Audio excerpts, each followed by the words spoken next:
25 साल से एस्ट्रोनॉमर्स रात में आसमान में एक खास चीज को ढूंढते आ रहे हैं।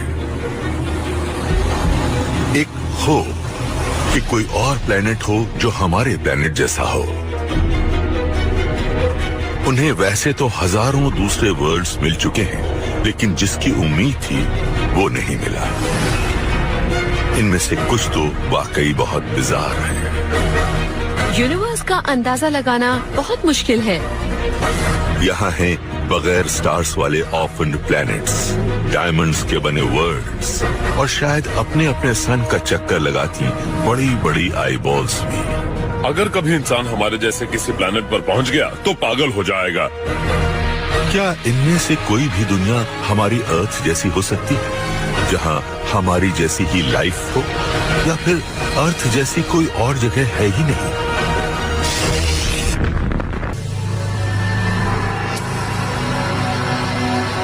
400 ईयर्स से भी पहले एक ब्रेव फिलोसोफर ने एक सवाल सबसे पहले उठाया था।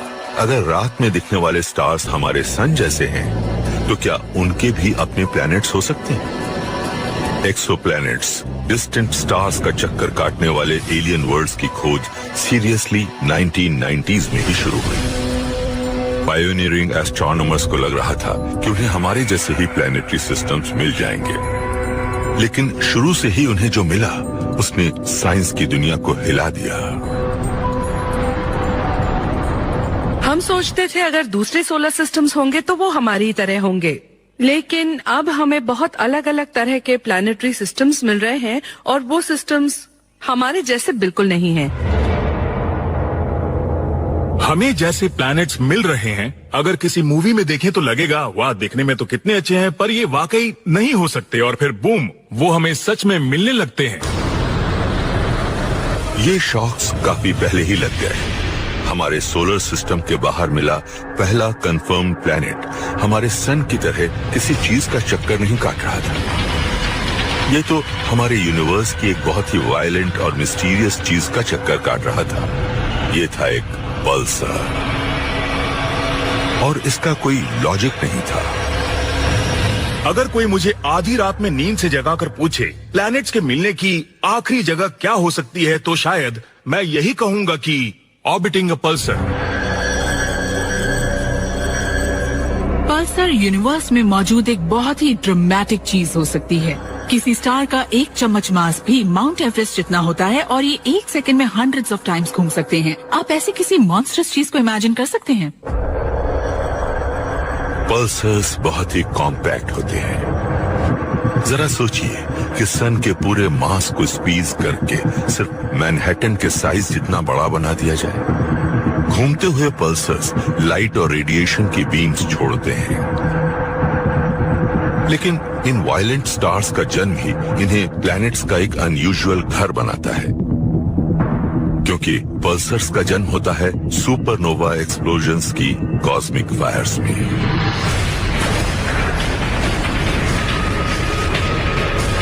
ये एक्सप्लोजन्स इतने पावरफुल होते हैं कि अगर ये अर्थ जैसे किसी मामूली प्लैनेट के आसपास हो जाए तो उस ब्लास्ट में अर्थ डिस्ट्रॉय हो जाएगा। किसी सुपरनोवा एक्सप्लोजन के बाद एक पल्सर का चक्कर काटते प्लैनेट्स का मिलना ठीक वैसा ही है जैसे किसी खतरनाक अर्थक्वेक की साइट पर क्रॉकरी की दुकान में सभी चीजों का सही सलामत मिलना। लेकिन ऐसी जगह सेफ बिल्कुल नहीं होती है। ये चीजें बहुत गर्म होती हैं और इनके मैग्नेटिक फील्ड्स बहुत पावरफुल होते हैं। ये तेजी से घूमते हैं। कुछ केसेस में इनकी स्पीड थाउजेंड्स ऑफ टाइम्स पर सेकंड हो सकती है। इसका मतलब ये है कि इनसे रेडिएशन ब्लास्ट होता है, तो इनके पास अगर कोई प्लैनेट हुआ तो सुपरनोवा एक्सप्लोजन की वजह से वो जल जाएगा। इससे टकराने वाली चीजों से उसकी हालत खराब हो जाएगी। ये यूनिवर्स की सबसे खतरनाक चीजों के पास होने वाली बात है, और ऐसे सिचुएशन में किसी चीज को वहां ढूंढने का कोई सेंस नहीं बनता है। कोई प्लैनेट किसी सुपरनोवा ब्लास्ट को तभी सह पाएगा जब वो बहुत ज्यादा टफ मटेरियल से बना होगा। लेकिन ये है क्या? ईयर 2011 में एक क्लू मिला जब एस्ट्रोनॉमर्स को सर्पेंट्स कॉन्स्टेलेशन में तेजी से घूमते एक पल्सर का नजदीक से चक्कर लगाता एक स्ट्रेंज प्लैनेट मिला। इस प्लैनेट का साइज इस पल्सर से 3000 टाइम्स बड़ा था। लेकिन असली सरप्राइज मिला इसकी कॉम्पोजिशन से। इस प्लेनेट में बहुत ज्यादा कार्बन था, लेकिन इतना डेंस भी जितना कोई डायमंड होता है। अगर आप 20 साल पहले मुझे ये बताते कि एक जायंट हीरा एक पल्सर का चक्कर लगा रहा है, तो मैं आपसे पूछता, आप कहीं नशे में तो नहीं है? अगर कभी इंसान हमारे जैसे किसी प्लेनेट पर पहुंच गया तो पागल हो जाएगा। लोग हीरों के दीवाने हैं, वो उनके लिए बहुत पैसा देते हैं, और अब तो हमें एक पूरा ऐसा प्लेनेट मिल गया है जो एक जायंट हीरा है।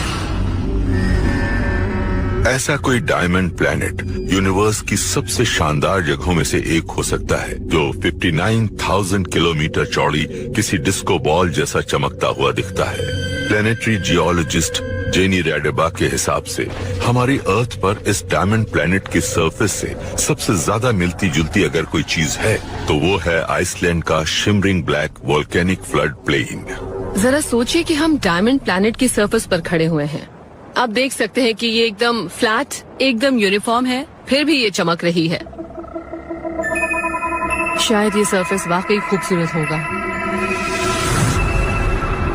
डायमंड प्लेनेट कितना भी खूबसूरत क्यों ना हो, आप इस जगह जाना नहीं चाहेंगे। इस प्लेनेट की जबरदस्त डेंसिटी के कारण अर्थ से 15 टाइम्स से भी ज्यादा पावरफुल ग्रेविटेशनल पुल पैदा होता है, जो वहां जाने वाले विजिटर्स के लिए जीना एक्सट्रीमली डिफिकल्ट कर देगा।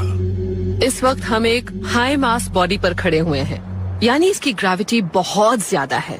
ये इतनी ज्यादा है कि ये हमें कुचल कर किसी पेस्ट की तरह बना सकती है। तो ये डायमंड प्लेनेट आखिर बना कैसे? साइंटिस्ट्स को लगता है कि इसकी एक ही वजह हो सकती है। इसकी शुरुआत किसी स्टार की तरह बाइनरी पार्टनरशिप में शुरू हुई होगी, लेकिन इसका पार्टनर इससे कहीं ज्यादा बड़ा होगा। ये बात बड़ी रेयर है कि हमारे सोलर सिस्टम में सिर्फ एक स्टार है। ज्यादातर सोलर सिस्टम्स में एक से ज्यादा स्टार्स होते हैं और वो एक दूसरे का चक्कर काटते हैं। बिलियंस ऑफ ईयर्स पहले डायमंड प्लेनेट एक येलो स्टार था, बिल्कुल हमारे सन की तरह। इससे कहीं बड़े इसके बाइनरी पार्टनर का फ्यूल जल्दी खत्म हो गया और फिर ये फटकर एक सुपरनोवा बन गया और अपने पीछे छोड़ गया एक पल्सर।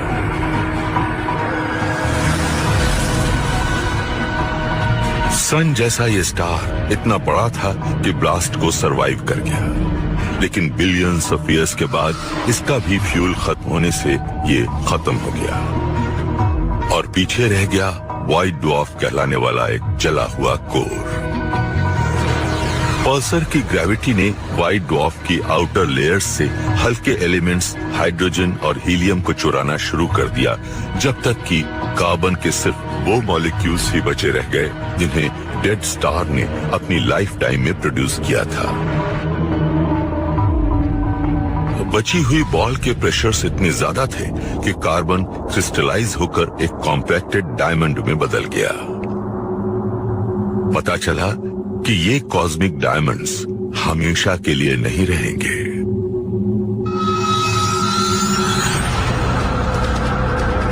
पल्सर की ग्रेविटी डायमंड प्लेनेट पर दबाव डालती है। ये धीरे धीरे अंदर की तरफ घूमती हुई लगातार कम होती जाती है। जैसे जैसे ये पल्सर के और ज्यादा करीब होती जाएगी, इससे और ज्यादा ग्रेविटेशनल स्ट्रेचिंग महसूस होने लगती है। बहुत पास आने पर ये फोर्स इतनी पावरफुल हो जाएगी कि प्लैनेट को डिस्ट्रॉय कर देगी। जरा सोचिए कि जब 10,000 बिलियन बिलियन बिलियन कैरेट का डायमंड टूटकर बिखरेगा तो क्या होगा? ग्रेविटी इसे ज्यादा वक्त तक साथ जोड़े नहीं रख पाएगी और फिर इसके टुकड़े टुकड़े हो जाएंगे। ऐसे में हीरों की जैसे एक बारिश होगी। ये बात काफी अजीब लगती है।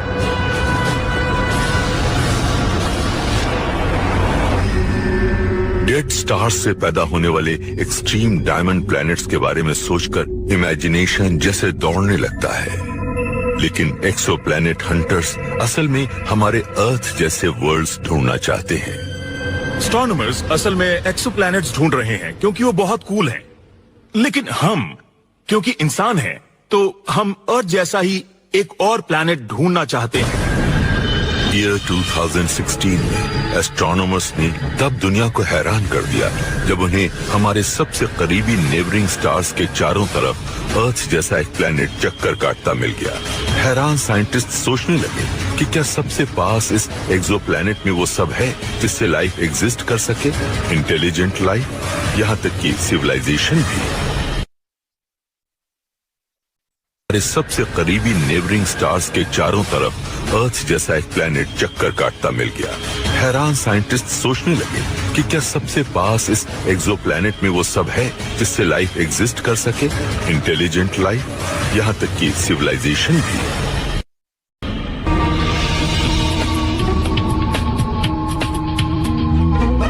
जरा रात के आसमान पर नजर डालिए। अब तक हम ये जान चुके हैं कि जहां भी रोशनी नजर आती है वहां प्लैनेट्स होंगे ही। लेकिन बात इतनी ही नहीं है। चमकदार तारे तो हमें दिख जाते हैं, लेकिन कुछ इतने फेंट होते हैं कि सिर्फ आंखों से नहीं दिखते। रेड ड्वार्फ सन के कंपैरिजन में बहुत छोटे होते हैं, लेकिन उनमें बहुत सारे प्लैनेट्स बसे होते हैं और ऐसी कई दुनियाएं अर्थ जैसी रॉक से बनी होती हैं। गैलेक्सी में किसी भी दूसरे स्टार के कंपैरिजन में रेड ड्वार्फ ज्यादा हैं और इन स्टार्स के भी अपने प्लैनेट्स होते हैं। तो रेड ड्वार्फ के चारों तरफ रहने वाला प्लैनेट हमारी गैलेक्सी में सबसे ज्यादा कॉमन है। मिल्की वे में जो बिलियंस रेड ड्वार्फ पाए जाते हैं, उनमें से हर 20 में से कम एक में प्लैनेट्स होते हैं जो इतनी सही दूरी पर चक्कर काटते हैं कि उनकी सरफेस पर लिक्विड पानी इकट्ठा हो जाता है। इससे ज्यादा करीब आने पर टेम्परेचर बढ़ेगा और ये पानी उबलने लगेगा। दूरी बढ़ेगी तो पानी जम जाएगा। इसे गोल्डीलॉक्स जोन कहते हैं क्योंकि ये समुद्रों के बनने के लिए एकदम सही जगह है, ठीक जैसा अर्थ के मामले में हुआ। तो क्या ऐसी कोई वार्म और वेट दुनिया हमारे जैसी लाइफ के लिए एक हैबिटेट प्रोवाइड करा सकती है? अर्थ को देखने पर पता चलता है कि जब ये इतनी ठंडी हुई कि इसकी सरफेस पर लिक्विड वाटर मौजूद रह सके, तो उसके कुछ ही बाद यहाँ लाइफ की शुरुआत हुई। ये सच है कि अर्थ पर हर लाइफ फॉर्म को जिंदा रहने के लिए पानी चाहिए। तो हमें चाहिए एक ऐसा प्लैनेट जिसका साइज, कंपोजिशन और टेम्परेचर अर्थ जैसा ही हो, ताकि इस पर लिक्विड वाटर मौजूद रह सके। इन कंडीशंस का पूरा होना जरूरी है, तभी वो जगह अर्थ जैसी होगी। इसका मतलब ये भी हो सकता है कि शायद इस जगह पर लाइफ हो या रहने लायक हो, और हम इस सवाल का जवाब भी हमेशा से जानना चाहते रहे हैं कि क्या हम अकेले हैं? ये रॉकी वेट प्लैनेट्स एग्जैक्टली अर्थ जैसे लगते हैं, लेकिन इसमें एक कैच है। कई रेड ड्वार्फ वर्ल्ड्स अपने होस्ट स्टार्स के इतने नजदीक घूमते हैं कि प्लैनेट का वही साइड हमेशा अंदर की तरफ रहता है और इसे हमेशा इसी तरह रखती है स्टार की जबरदस्त ग्रेविटी। साइंटिस्ट इस फिनोमेना को टाइडल लॉकिंग कहते हैं। हम सभी इस बात को जानते हैं कि अर्थ जब अपनी एक्सिस पर घूमती है तो उससे दिन और रात होते हैं, लेकिन अगर कोई चीज किसी स्टार के कुछ ज्यादा ही करीब हो जाए तो ग्रेविटेशनल इंटरैक्शन उसके रोटेशन को रोक देगा। प्लैनेट का एक साइड हमेशा स्टार की तरफ रहेगा और दूसरा हमेशा दूसरी तरफ। इस तरह ये टाइडली लॉक्ड रहेगा। अगर आप इस प्लैनेट पर लैंड करके चारों तरफ देखेंगे तो आपको बहुत अलग अलग चीजें नजर आएंगी, डिपेंडिंग कि आप खड़े कहाँ हैं। अगर आप प्लैनेट के उस हिस्से में हैं जो स्टार के नीचे है, तो आप ऊपर देखेंगे तो आपको स्टार ऊपर की तरफ दिखेगा। यह हमेशा ही ऊपर ही नजर आएगा। ये कभी ना उगेगा, ना ढलेगा और ना ही हिलेगा। स्टार अपनी जगह बना रहेगा। अगर आप प्लैनेट के दूसरे हिस्से में होंगे तो हमेशा रात रहेगी। आप ऊपर देखेंगे तो आपको आसमान में होस्ट स्टार कभी दिखेगा ही नहीं। ईयर 2016 में एस्ट्रोनॉमर्स को सन के सबसे करीबी स्टार प्रॉक्सिमा सेंटोरी का चक्कर काटता अर्थ जैसा एक प्लैनेट नजर आया। प्रॉक्सिमा बी नाम का प्लैनेट अपने होस्ट के इतने नजदीक है कि वहां अर्थ जैसे ओशंस हैं, लेकिन साइंटिस्ट्स के मुताबिक ये टाइडली लॉक्ड है। नतीजा, प्रॉक्सिमा बी शायद अपने पेरेंट स्टार को किसी बड़ी आईबॉल की तरह हमेशा घूरता रहा होगा। रात वाला हिस्सा अंधेरे वाला और जमा रहता होगा। दिन वाले हिस्से में धूप से जलता डेजर्ट होगा। लेकिन इन दोनों के बीच लाइफ हो सकती है। प्लेनेट के चारों तरफ किसी रिबन की तरह एक लंबी और पतली जमीन की पट्टी में हमेशा सुबह रहती होगी। स्टार के नजदीक वाली प्लैनेट की साइड बहुत गर्म है और स्टार के दूर वाली प्लैनेट की साइड बहुत ही ज्यादा ठंडी है। एस्ट्रोनॉमर्स किसी प्लैनेट पर अंधेरे और उजाले के बीच वाली ऐसी लाइन को कहते हैं टर्मिनेटर। प्रॉक्सिमा बी की टर्मिनेटर लाइन पर खड़े होने से सन होराइजन पर फिक्स्ड लगता होगा और टेम्परेचर्स लाइफ के एग्जिस्ट होने के लिए सही होंगे।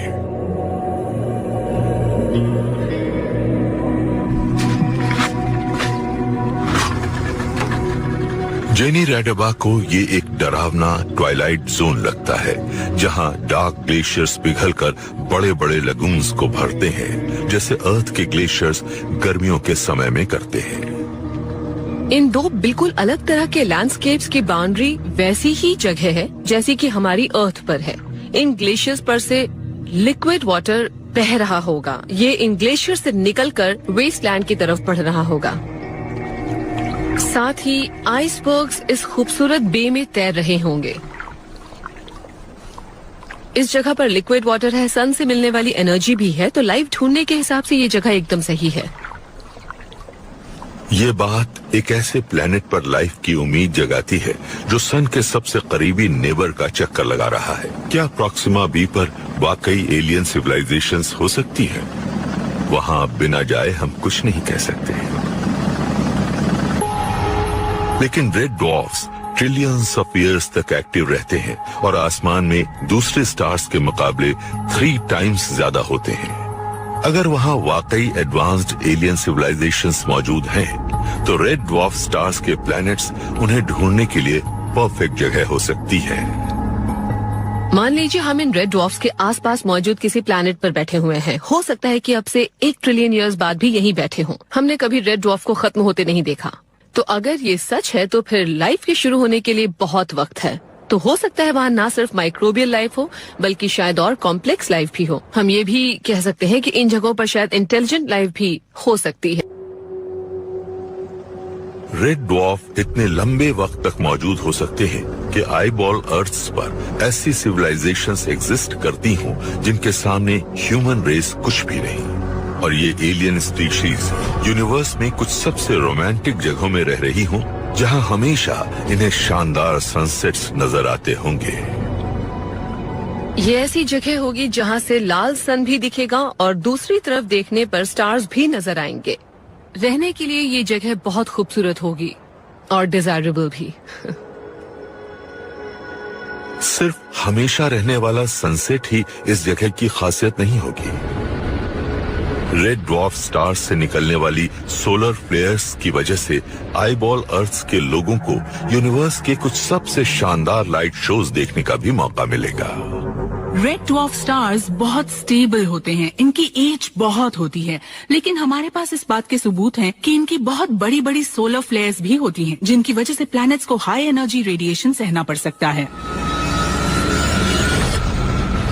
ये पावरफुल सोलर फ्लेयर्स हमारे सन के मुकाबले 10,000 टाइम्स ज्यादा स्ट्रॉन्ग हो सकती है। लेकिन अगर ये eyeball earths strong magnetic field से प्रोटेक्टेड होंगे, तो फिर वहां के एलियन रेसिडेंट्स चमकदार रंगों वाली अरोरा का मजा ले पाते होंगे। हो सकता है कि रेड ड्वार्फ्स हमारे सन जैसे ना हो, लेकिन साइंटिस्ट्स का मानना है कि वो जिन प्लैनेट्स के होस्ट हैं, वहां इंटेलिजेंट लाइफ मिलने के चांसेस सबसे ज्यादा हैं। अर्थ जैसे जो प्लेनेट है वो पूरी तरह से तो अर्थ जैसे नहीं दिखेंगे, बिल्कुल वैसे ही जैसे आपके नेबर का कुत्ता आपके कुत्ते जैसा नहीं दिखता, लेकिन फिर भी है तो कुत्ता ही। तो अगर बात लाइफ की हो तो आप केयर करते हैं समुद्रों की, एटमॉस्फेयर जैसी चीजों की, और अगर ये सब चीजें वहां पर हैं तो मैप अलग होने से क्या फर्क पड़ता है? हैरानी की बात है कि छोटे स्टार्स के भी शायद अपने हैबिटेबल रॉकी प्लैनेट्स हो सकते हैं, चाहे ये दुनिया कितनी भी अजीब क्यों ना हो। लेकिन एस्ट्रोनॉमर्स को बड़े स्टार्स को देखने पर सरप्राइजेस मिलते रहते हैं। सन के साइज वाले इन स्टार्स के भी प्लैनेट्स हैं और इनमें से कुछ बहुत ही स्ट्रेंज हो सकते हैं। जरा सोचिए कि एक ऐसा बड़ा सा गैसी प्लैनेट हो जो इतना काला हो कि लाइट को खाता हुआ दिखाई देता हो।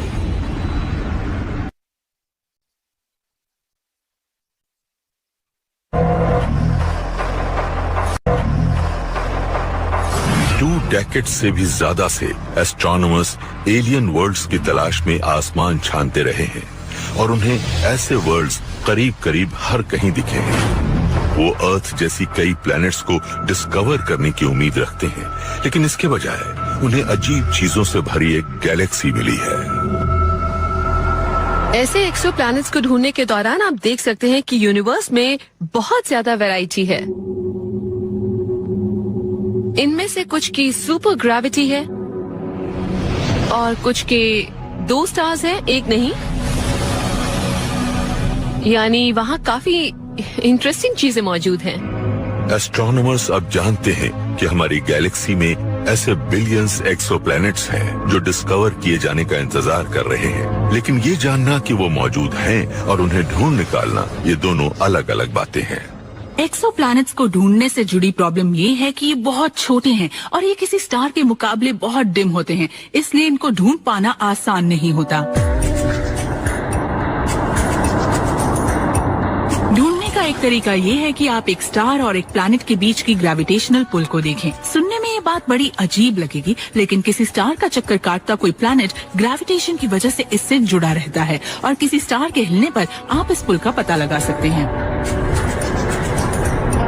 कुछ इनिशियल एक्सोप्लैनेट्स का पता ऐसे हिलते स्टार्स को देखकर ही लगाया गया था, लेकिन अब इन डिस्टेंट वर्ल्ड्स को ढूंढने का एक ज्यादा इफेक्टिव तरीका है। एक्सोप्लैनेट्स को देखने का एक ज्यादा डायरेक्ट तरीका है ट्रांजिट मेथड। इस केस में प्लैनेट और स्टार हमें एकदम सीधे नजर आते हैं। इससे प्लैनेट स्टार के सामने से चक्कर काटता है, जिससे एक छोटा सोलर इक्लिप्स बनता है। यानी जब भी ये प्लैनेट स्टार का चक्कर काटता है, स्टार की रोशनी थोड़ी डिम हो जाती है। एस्ट्रोनॉमर्स ने इन तरीकों से हजारों एक्सोप्लैनेट्स ढूंढ निकाले हैं। ईयर 2011 में एस्ट्रोनॉमर डेविड किपिंग एक डिस्टेंट स्टार का बहुत पास से चक्कर काट रहे एक गैस जायंट से जुड़े डेटा पर नजर डाल रहे थे। पेरेंट स्टार की चमक को स्टडी करने के दौरान उन्हें कुछ अजीब नजर आया। लगा जैसे ऑर्बिटिंग प्लैनेट लाइट को खा रहा था। इस डेटा को सबसे पहले देखने पर मुझे लगा कि हमसे कोई मिस्टेक हो गई है। शायद हमने अपने एनालिसिस में कोई गड़बड़ कर दी। जब ये स्टार डे साइड से नाइट साइड में गया, तब डेविड इसकी ब्राइटनेस को नाप रहे थे। ये प्रेडिक्ट किया गया था कि इसकी ब्राइटनेस काफी कम हो जाएगी, लेकिन इसके बजाय लाइट लेवल्स में थोड़ी सी ही कमी आई। यानी ये प्लैनेट शायद खुद ही लाइट को रिफ्लेक्ट कर रहा था। ट्रेस 2b नाम का ये प्लैनेट खुद से टकराने वाली 1% से भी कम लाइट को रिफ्लेक्ट कर रहा था। यानी इसका रंग काले एक्रिलिक पेंट से भी डार्क था, कोयले के किसी पीस से भी ज्यादा डार्क। कहने का मतलब ये है कि आपने अपनी लाइफ में इतनी काली चीज कभी नहीं देखी होगी, और इसी वजह से हमने इस प्लैनेट का नाम रख दिया है डार्क नाइट। काली चीजें इसलिए काली लगती हैं क्योंकि वो खुद से टकराने वाली ज्यादातर लाइट को एब्जॉर्ब कर लेती हैं। कोई ऑब्जेक्ट जितना ज्यादा लाइट एब्जॉर्ब करेगा उतना ज्यादा काला लगेगा, लेकिन डार्क नाइट इतना ज्यादा काला है कि ये अपने आसपास की लाइट को खाता हुआ लगता है। इस अजीब प्लैनेट का तो एक और सीक्रेट भी है। ये अपने स्टार के इतना नजदीक है कि इसके एटमॉस्फेयर का टेम्परेचर 1100 डिग्री सेल्सियस तक पहुंच जाता है, जो सोना पिघलाने के लिए काफी है। क्या डार्क नाइट का ये बहुत गर्म एटमॉस्फेयर इसके अजीब और अल्ट्रा डार्क अपीयरेंस की वजह बता सकता है? इस एक्सोप्लैनेट के एटमॉस्फेयर में कुछ बहुत ही अजीब केमिस्ट्री मौजूद है। हो सकता है इसके एटमॉस्फेयर में वेपरस सोडियम, वेपरस पोटेशियम या टाइटेनियम ऑक्साइड भी हो। अर्थ पर ये चीजें सॉलिड होती हैं, लेकिन यहाँ बहुत गर्मी होने की वजह से ये गैस की शक्ल में है, और सोडियम जैसी ये गैसेस लाइट की एक्सीलेंट एब्जॉर्बर्स होती हैं, और इसी वजह से डार्क नाइट बहुत ज्यादा काला नजर आता है। नॉर्मली ये एब्जॉर्प्शन एक बहुत ही नैरो कलर तक लिमिटेड होता है, जैसे कि येलो लाइट, लेकिन ये प्लैनेट इतना गर्म है कि इसका ये एब्जॉर्प्शन फीचर ब्रॉडन हो जाता है और इसकी ये खूबी लाइट और प्लैनेट की पूरी विजिबल वेवलेंथ में फैल जाती है, जिससे ये बिल्कुल डार्क दिखती है। डार्क नाइट जैसे प्लैनेट एस्ट्रोनॉमर्स को फैसिनेट करते हैं क्योंकि in star skimming giant planet से अपने स्टार के इतने पास होने की उम्मीद नहीं की जाती। जब यंग स्टार्स पैदा होते हैं तो वो गैस और डस्ट रिलीज करते हैं जो उन्हें घेर लेती है। ऐसे में जुपिटर जितने बड़े साइज के प्लैनेट्स बनने लायक मटेरियल नहीं बच पाता। इसके बजाय डार्क नाइट ने अपनी लाइफ इस स्टार की गर्मी से काफी दूरी पर शुरू की होगी जहां आइस और गैस की कमी नहीं थी, और फिर ये धीरे धीरे घूमता हुआ अपनी करंट पोजीशन तक पहुंच गया। हमें लगता है कि गर्म जुपिटर्स काफी कुछ हमारे सोलर सिस्टम में मौजूद प्लैनेट्स की तरह बनते हैं। ऐसा कोई मैसिव प्लैनेट स्टार से बहुत दूरी पर घूमता हुआ गैस और डस्ट के इस डिस्क से मटेरियल जुटाता है जो स्टार के चारों तरफ घूम रही होती है। लेकिन मटेरियल के इस डिस्क के बीच से घूमने के दौरान ये इससे टकराता है, जिससे एक ड्रैग पैदा होता है। तो लाखों साल के दौरान ये बहुत धीरे धीरे घूमते हुए स्टार की तरफ और ज्यादा नजदीक पहुंचता जाता है, और फिर एक बहुत बड़ा प्लैनेट अपने स्टार के बहुत पास घूमता हुआ दिखाई पड़ता है, एक हॉट जुपिटर। ट्रेस 2b ने अपनी जिंदगी की शुरुआत काफी कुछ आज वाले जुपिटर की तरह की होगी। इसका रंग ब्राइट और एटमॉस्फेयर स्टॉर्मी होगा। लेकिन जब ये अपने हॉट स्टार के पास पहुंचा तो प्लैनेट का एटमॉस्फेयर गर्म होने लगा और ये काला होकर बन गया डार्क नाइट। तो यह हमें दिखाता है कि प्लैनेटरी सिस्टम्स कितने डायनामिक हो सकते हैं। प्लैनेट्स माइग्रेट करते हैं। प्लैनेट्स आज हमें जहां दिखते हैं शायद वहां ना हो। ये बात तो पक्की है कि ये यहां नहीं फॉर्म हुए होंगे। ट्रेस 2b जैसी अजीब दुनियाओं के कारण अब हम अच्छी तरह से जानते हैं कि गैस जायंट प्लैनेट्स अपने स्टार की तरफ ड्रिफ्ट कर सकते हैं। पर क्या इससे उल्टा भी हो सकता है? क्या ये कभी कभी बाहर की तरफ भी ड्रिफ्ट कर सकते हैं? 2013 में एस्ट्रोनॉमर्स का एक ग्रुप रात में ब्राउन ड्वार्फ नाम के एक मिस्टीरियस ऑब्जेक्ट को ढूंढ रहा था। ब्राउन ड्वार्फ फेल्ड स्टार्स होते हैं। बहुत छोटे से होने की वजह से इनमें फ्यूजन नहीं होता, जिससे कोर में धमाका नहीं हो पाता। लेकिन कम रोशनी वाली ये गैस की बॉल्स कुछ हीट रेडिएट करती हैं, जिससे एस्ट्रोनॉमर्स अपने इंफ्रारेड टेलीस्कोप की मदद से इनका पता लगा लेते हैं। एक स्टार हाइड्रोजन के बड़े बॉल जैसा होता है, जिसका इतना मास होता है कि इसका इंटीरियर इतना गर्म हो पाए कि एक न्यूक्लियर रिएक्शन शुरू हो सके। यूनिवर्स अब ऐसी चीजें प्रोड्यूस करने की परफेक्ट हालत में है जिनका मास इतना नहीं होता है कि उनमें न्यूक्लियर रिएक्शन शुरू हो पाए। हम इसे कहते हैं ब्राउन ड्वार्फ।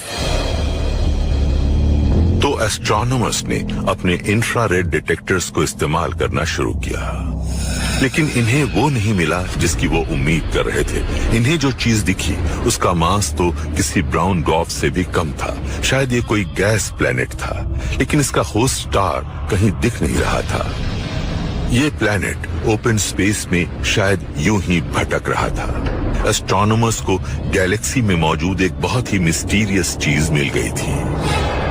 ये था एक अकेला भटक रहा रोग प्लैनेट। डेफिनेशन के हिसाब से कोई प्लैनेट वो होना चाहिए जो किसी स्टार के चारों तरफ घूमता हो, लेकिन इन प्लैनेट्स का तो कोई स्टार है ही नहीं। रोग प्लैनेट का आइडिया बहुत ही क्रेजी है, लेकिन फिर भी हम इन्हें देख चुके हैं, यानी ये मौजूद हैं, तो ये बात और भी क्रेजी हो जाती है। हमारी गैलेक्सी में ऐसे बिलियंस ऑफ रोग प्लैनेट्स हो सकते हैं जो इंटरस्टेलर स्पेस में घूमते रहते हैं। गर्म रखने के लिए अगर इनका कोई स्टार ना हो तो आप सोचेंगे कि रोग प्लैनेट्स ठंडे होने चाहिए, लेकिन ईयर 2013 में मिला प्लैनेट बहुत ही अजीब है क्योंकि ये गर्म है। प्लैनेट के डीप गैसी एटमॉस्फेयर में मौजूद क्लाउड्स का टेम्परेचर 760 डिग्री सेल्सियस से भी ज्यादा है, यानी ये एक बहुत ही डेंजरस जगह है।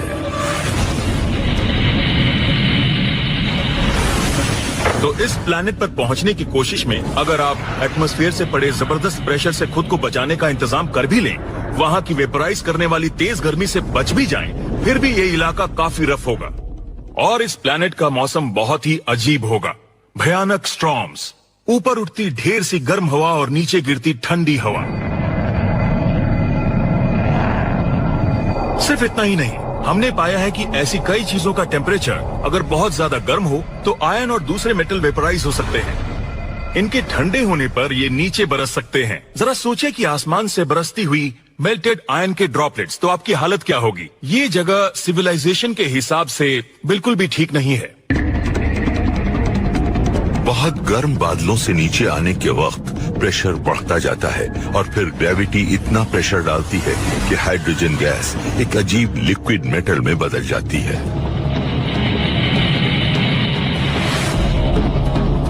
लेकिन ये प्लैनेट आया कहां से और ये इतना गर्म कैसे हो गया? इस प्लैनेट की जला देने वाली गर्मी साइंटिस्ट्स को नए नए बनने वाले एक प्लैनेटरी सिस्टम के गर्म और वायलेंट एटमॉस्फेयर में मौजूद इन्फेंट गैस जायंट्स की याद दिलाती है। क्या यह मुमकिन है कि यह रोग प्लैनेट एक बेबी था और इसे इसके जेलस प्लैनेटरी सिबलिंग्स ने उठाकर बाहर फेंक दिया था?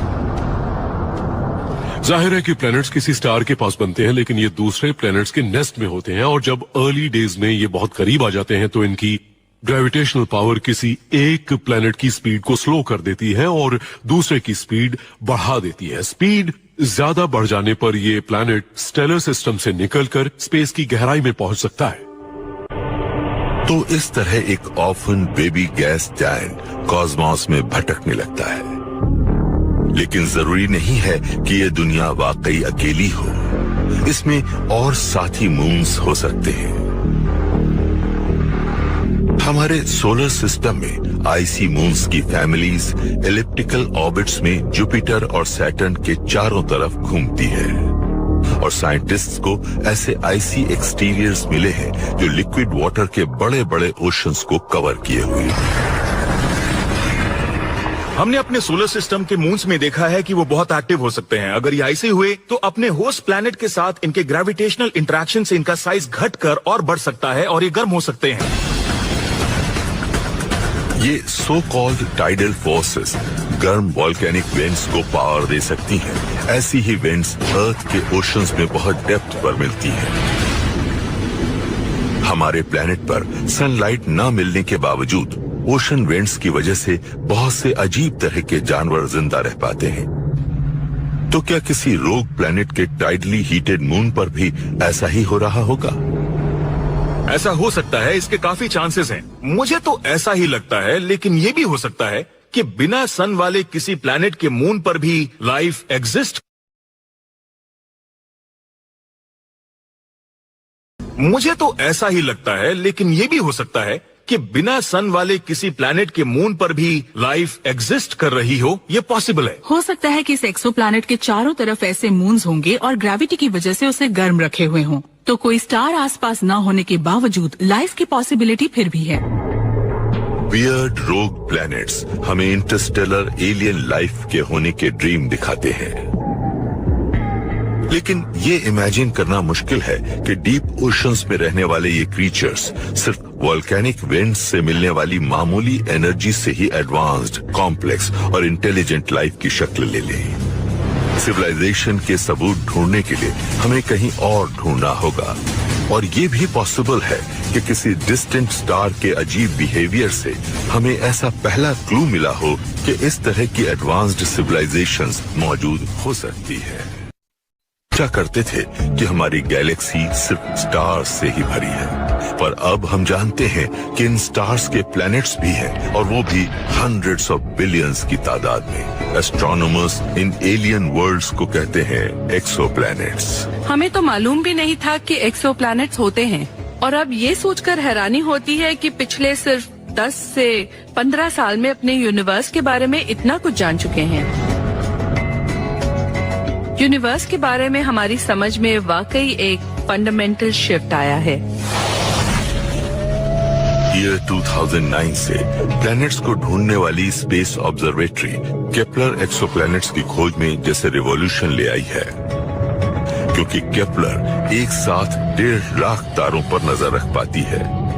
अगर सिर्फ एक पल के लिए भी ऐसे किसी स्टार की लाइट केपलर को धीमी लगती है तो हो सकता है कि कोई एक्सोप्लैनेट इसके पाथ को क्रॉस कर रहा हो। लाइट जितनी ज्यादा धीमी होगी, एक्सोप्लैनेट शायद उतना ही ज्यादा बड़ा हो सकता है। लेकिन ईयर 2011 और 2013 में केपलर ने ब्राइटनेस में कमी देखी। ये कमी कुछ ज्यादा ही कम हो रही थी। इस मिस्ट्री स्टार को उस एस्ट्रोनॉमर के नाम पर टैबीज स्टार कहा गया जिसने इसके अजीब बिहेवियर को इन्वेस्टिगेट किया था, और इस बिहेवियर की वजह से साइंटिस्ट्स को यूनिवर्स को पूरी तरह बदलने वाली एक पॉसिबिलिटी के बारे में सोचना पड़ा। टैबी स्टार वाकई इंटरेस्टिंग है क्योंकि हम ये जानते हैं कि कोई चीज उसका चक्कर काटते हुए उसकी लाइट रोक रही है। इसी वजह से हमें इसके बारे में पता चला, लेकिन कोई प्लैनेट इतनी लाइट नहीं रोक सकता। अगर जुपिटर के साइज का कोई प्लैनेट किसी नॉर्मल स्टार का चक्कर काट रहा हो तो उसकी वजह से थोड़ी लाइट कम हो सकती है, लेकिन टैबी स्टार की वजह से हमें करीब 20% लाइट कम होती नजर आ रही है।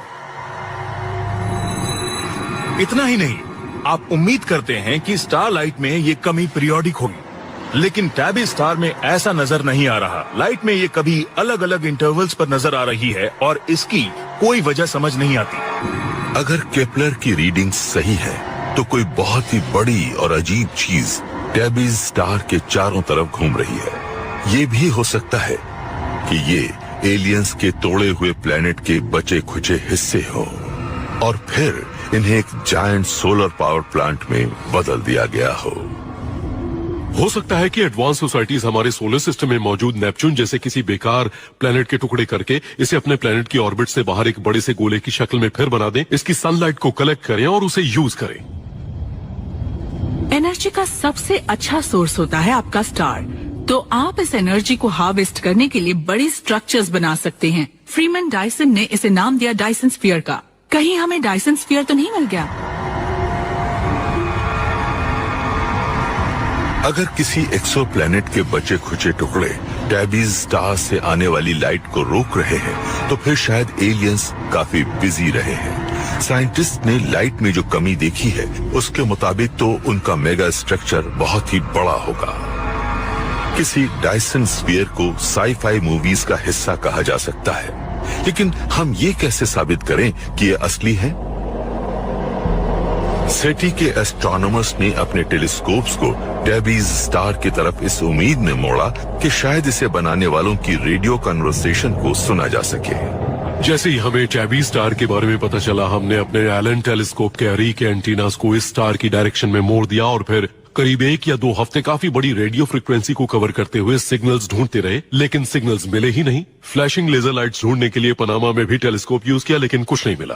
अगर टैबीज स्टार के चारों तरफ डायसन स्फीयर जैसी कोई चीज बनाई जा रही है तो इसके वर्कर्स बहुत खामोशी से काम कर रहे हैं। हर बड़े क्लेम के लिए सॉलिड प्रूफ चाहिए। किसी लाइट प्रूफ में चेंज देखना इंटरेस्टिंग भी है और सोचने पर मजबूर भी करता है, लेकिन ये अभी इतना सॉलिड प्रूफ नहीं है और मैं इसे अभी तक एविडेंस भी नहीं मानती। शायद ये हमें बताता है कि हमें ये सर्च जारी रखनी चाहिए, सीखते रहना चाहिए। अगर ये एलियंस हो तो मजा आ जाए, मेरी तो नौकरी पक्की हो जाएगी, लेकिन मैं इस बारे में रियलिस्टिक रहना चाहता हूँ। लेकिन अगर एलियंस किसी प्लेनेट की शक्ल नहीं बदल रहे हैं तो फिर लाइट में इतनी भारी कमी होने की और क्या वजह हो सकती है? कहीं ये स्टेलर एक्टिविटी तो नहीं, कहीं स्टार के चारों तरफ ये कोई डिस्क तो नहीं, ये बिखरते हुए प्लैनेट भी हो सकते हैं। लेकिन फिलहाल सबसे ज्यादा पॉसिबिलिटी ये है कि शायद ये कॉमेट्स की कोई फैमिली है जिसके स्टार का चक्कर लगाने से लाइट घट रही है।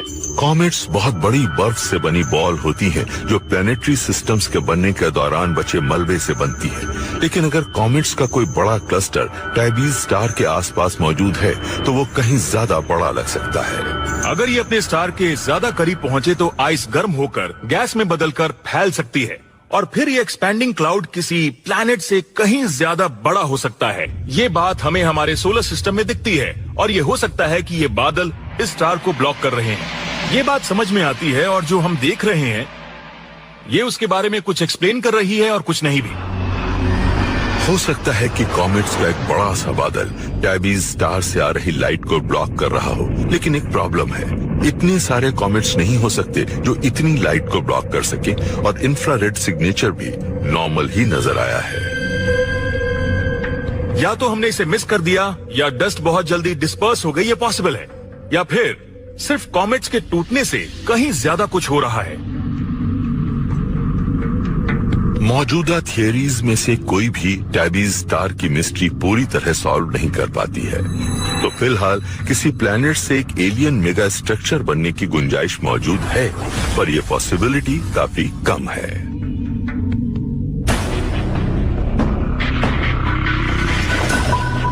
एक्सोप्लैनेट्स की हमारी सर्च के दौरान हमें अजीब प्लैनेटरी सिस्टम्स और अनोखे एलियन वर्ल्ड से भरी एक गैलेक्सी मिली है, लेकिन सबसे बड़ा सरप्राइज ये है कि इनमें से कुछ वर्ल्ड्स हमारे प्लैनेट अर्थ से मिलते जुलते हैं।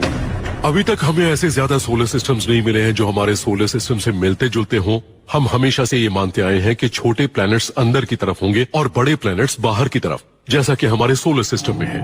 लेकिन ऐसे सिस्टम हमें ज्यादा नहीं मिले, हमें तो बस दूसरे स्टार्स के पास सबसे कॉमन टाइप का प्लैनेट मिला है, जिसे कहा जाता है सुपर अर्थ। इन सुपर अर्थ्स का एटमॉस्फेयर बहुत थिक है और उसके बहुत ज्यादा प्रेशर की वजह से वहाँ हमारे अर्थ जैसी लाइफ नहीं एग्जिस्ट कर सकती। तो हमारे जैसा छोटा प्लेनेट इतना रेयर क्यों लगता है, जिसके कॉन्टिनेंट्स एक्सपोज्ड हैं और एटमॉस्फेयर थिन है? एक नए रेडिकल आइडिया के हिसाब से अर्थ एक सेकेंड जनरेशन प्लेनेट हो सकता है, जो ऐसे जायंट रॉकी वर्ल्ड्स के बीच की टक्कर से बचे मलबे से बना हो, जिनका अर्ली सोलर सिस्टम में कभी डोमिनेशन हुआ करता था। हम जिन डिस्ट्रॉयड प्लैनेट्स को जानते हैं, जिन्हें बाहर निकाल दिया गया या सन की तरफ भेजा गया, उनसे पहले भी प्लैनेट्स मौजूद रहे हो सकते हैं, और ये बात अर्थ को एक सेकेंड जनरेशन प्लैनेट प्रूव करती है। हो सकता है अर्थ के भाई बहन रहे हों और हमें नहीं पता। जरा सोचिए, 4.6 बिलियन ईयर्स पहले हमारे सोलर सिस्टम में प्लैनेट्स के बनने की शुरुआत डस्ट और डेब्रीज की एक बड़ी सी डिस्क से हुई। सबसे पहले जायंट जुपिटर बना और वो एक डिस्टेंट ऑर्बिट में सेटल हो गया। आज जहां अर्थ मौजूद है, वहां कभी कई सुपर अर्थ्स पैदा हुई होंगी। इनका मास अर्थ से 10 टाइम्स बड़ा तक रहा होगा और इनके एटमॉस्फेयर्स थिक और क्रशिंग होंगे। इन बड़ी बड़ी और इनहॉस्पिटेबल वर्ल्ड्स की ग्रेविटी की वजह से इनर सोलर सिस्टम में छोटे अर्थ के साइज वाले प्लैनेट्स नहीं बन पाए होंगे। लेकिन फिर जुपिटर सामने आ जाता है। हमारा मानना है कि प्लैनेट्स की ये पहली जनरेशन सोलर सिस्टम में एक बड़े से ऑब्जेक्ट के माइग्रेशन की वजह से यंग सन की सरफेस की तरफ पुश कर दी गई होगी। ये ऑब्जेक्ट था जुपिटर। सोलर सिस्टम के पैदा होने के कुछ मिलियंस ईयर्स बाद प्रोटोप्लैनेटरी डिस्क की ग्रेविटी ने जुपिटर की स्पीड कम कर दी और ये घूमते हुए सन की तरफ आने लगा। अंदर की तरफ आने के वक्त इसने एस्टेरॉइड्स और डेब्रीज की वेव्स को सुपर अर्थ्स की तरफ पुश किया और इस इनकमिंग डेब्रीज से जायंट प्लैनेट्स की ऑर्बिट को डिस्टर्ब कर दिया। कुछ तो एक दूसरे से टकराकर चूर चूर भी हुए होंगे और कुछ दूसरे सन की तरफ धकेले गए होंगे।